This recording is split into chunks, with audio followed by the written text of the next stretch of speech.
Bonjour et bienvenue dans cette nouvelle vidéo. Normalement, c'est la troisième vidéo d'une série de vidéos concernant le Wi-Fi et la simulation des réseaux Wi-Fi sur paquet tracer. D'ailleurs, si vous n'avez pas vu mes vidéos 1 ou 2, je vous conseille vivement de le faire, parce que c'est la suite. J'ai fait aussi une vidéo sur les notions théoriques. Je vous conseille vivement d'aller voir ma vidéo avec mes 3 documents, là où je parle des Wi-Fi en général, les notions de canal et des canaux en Wi-Fi, et la portée et le débit. D'ailleurs, je profite maintenant, parce qu'on aura besoin pour ce travail d'aujourd'hui, je profite pour vous rappeler qu'il y a 2 fréquences principalement utilisées, 2 bandes de fréquences. La bande 2,4 GHz et 5 GHz. Suivant la norme du Wi-Fi, la 802.11, eh bien, on utilise telle ou telle fréquence. La A, on n'a jamais eu en Europe, on utilise 5 GHz. La B et la G, on a eu en Europe, on n'utilise que le 2,4 GHz. À partir de la N, AC et la suite, nous avons les 2 fréquences, 2,4 GHz et ou 5 GHz. Voyons un petit peu tout ça sur paquet tracer. Je vais volontairement vous montrer le fichier de la dernière vidéo pour un petit peu vous rappeler quelque chose. D'ailleurs, je profite de vous dire que regardez, en réseau informatique, ça prend du temps.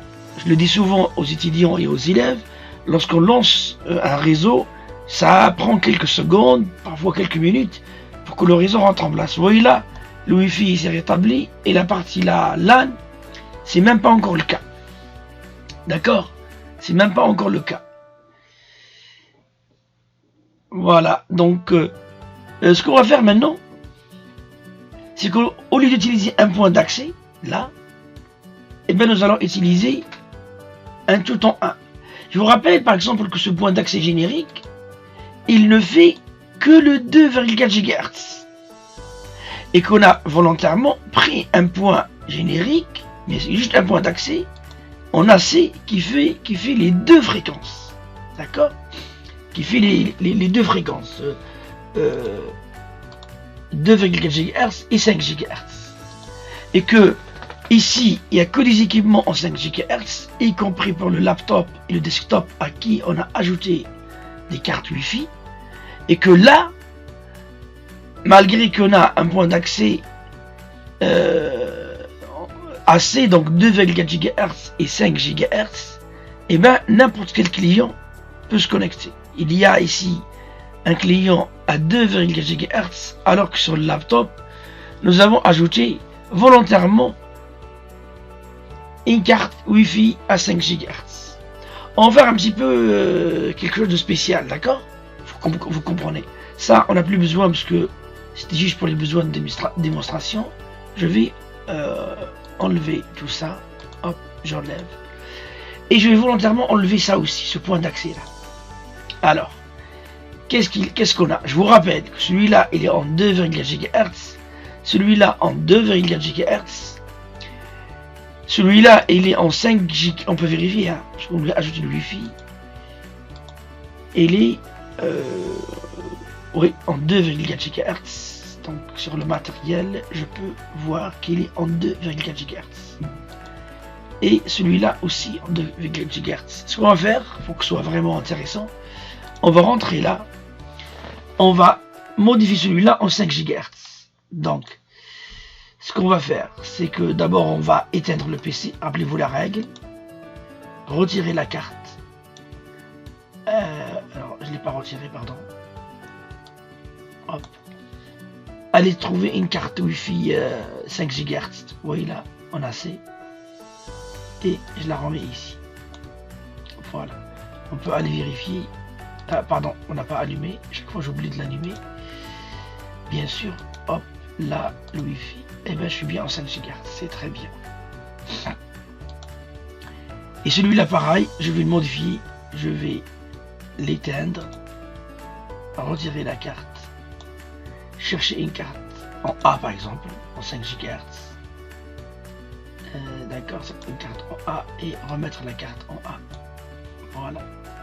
je l'allume, il faut pas l'oublier, et je recommence. Voilà, c'est très bien. Ok.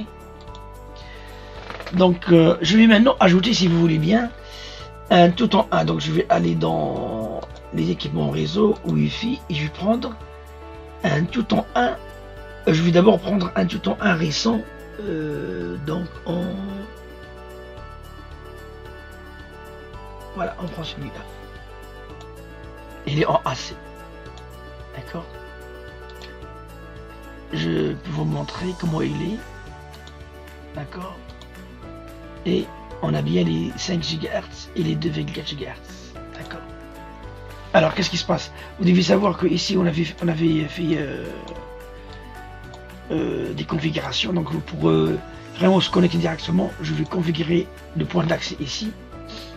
Par exemple, le point d'accès en 5 Go, en 2,4 GHz, je vais l'appeler TR. Je dis toujours TR, moi, TR. Et le cryptage WPA, on a dit TR@2020. Voilà, qu'est-ce qui se passe maintenant? Regardez qu'est-ce qui se passe pendant quelques secondes. Vous voyez là, tous les réseaux d'avant, ils ont pu se connecter parce qu'ils avaient les paramètres, etc. Aucun souci. Maintenant, pour celui-là, eh bien, il faut juste aller lui donner les bons paramètres. Alors, pourquoi il ne se connecte pas? Eh bien, rappelez-vous, il ne veut pas se connecter en 2,4 GHz. Donc, je vais volontairement aller dans le réseau 5 GHz numéro 1. Pareil, je lui donne un nom. Je vais l'appeler aussi TR. On n'a pas se casser la tête. On aurait pu... je vais l'appeler TR5. Allez, juste pour vous dire que on est en 5 GHz. Le cryptage, je vais laisser le même. TR@2020. Un exemple. Qu'est-ce que j'ai écrit là? 2020. Là, je rentre ici. Dans le Wi-Fi, on a décidé TR5 et le mot de passe est le même. Qu'est-ce qui se passe? Vous voyez là. Voilà, ça fonctionne très très bien. Donc vous avez compris le principe, voilà. Et alors, je profite là, c'est très important, pour vous rappeler que là, dans le Toton 1, nous utilisons que le Wi-Fi. Donc, il y a quelqu'un qui m'avait posé la question, est-ce qu'on peut utiliser un Toton 1, mais juste pour une seule fonction? Oui, on peut utiliser que le switch, on peut utiliser que le routeur, on peut utiliser que le Wi-Fi. On n'est pas obligé d'utiliser tous les éléments en même temps, d'accord? On aurait pu avoir 3 éléments côte à côte, quoi. Wi-Fi, switch, routeur, etc. Et là, vous pouvez imaginer que ça, ce switch, j'en ai plus besoin. J'ai déjà un switch ici. Donc je peux l'enlever. Je vais l'enlever. Je vais relier directement. Je prends mes câbles cordon droit et je vais relier ici. Vous voyez là, dans Gigabit, c'est récent. Hop, le Fast Ethernet ici avec le Gigabit ici. Et vous allez voir, au bout de quelques secondes, tout va fonctionner. D'accord? Rappelez-vous que ça, c'est que la partie physique. Elle est nécessaire, mais elle n'est pas suffisante. C'est pas parce qu'on a des liaisons et qu'on a des radios et des partants scindés que ça fonctionnera. Non. Il faut ajouter la deuxième condition, la configuration logique. Normalement, on devait s'arrêter là-dessus parce que ça y est, notre réseau il est prêt à fonctionner. Juste pour vous montrer que tout fonctionne bien, je vais juste configurer le BC1 et le 0, d'accord, en TCP/IP et les pingés, quoi. Donc je vais venir là, configuration. Allez, on n'appuie pas. Non, pardon, on n'est pas, on n'appuie pas parce que j'avais déjà configuré. Je suis en 40, d'accord. Allez, je vais mettre ici. Je vais mettre aussi. Je pense qu'il est déjà configuré. Non, il est en n'appuie pas. Allez, je vais mettre ça 192, 168, 0, par exemple le 60. Allez, 60 avec le masque, bien sûr. Vous avez compris le principe. Alors, le masque. Ah, qu'est-ce que j'ai fait? Il n'a pas pris le code. 192.168.0.60. Et là, il va le prendre automatiquement. D'accord? Donc, je vais configurer ces deux-là. Celui-là, il est en 60. Celui-là, il est en 40. Et allez, on va essayer de pinguer. Alors, juste une petite vérification. IP config. On est bien en 60. D'accord? Ping 192.168.0.40. Et voilà, ça fonctionne très bien. Pour vous rassurer encore, je peux prendre l'autre. Et pareil, IP config. Et je suis bien en 40. Et je vais pinguer ping 192.168.0.60. Voilà. Donc j'espère que c'est clair pour vous. Je vais arrêter cette histoire de simulation de réseau Wi-Fi sur paquet traçable parce qu'on a fait le tour de la question. Et là on voit que même un tout en 1 avec différents équipements, ça fonctionne très très bien. Merci, bon apprentissage et à la prochaine vidéo.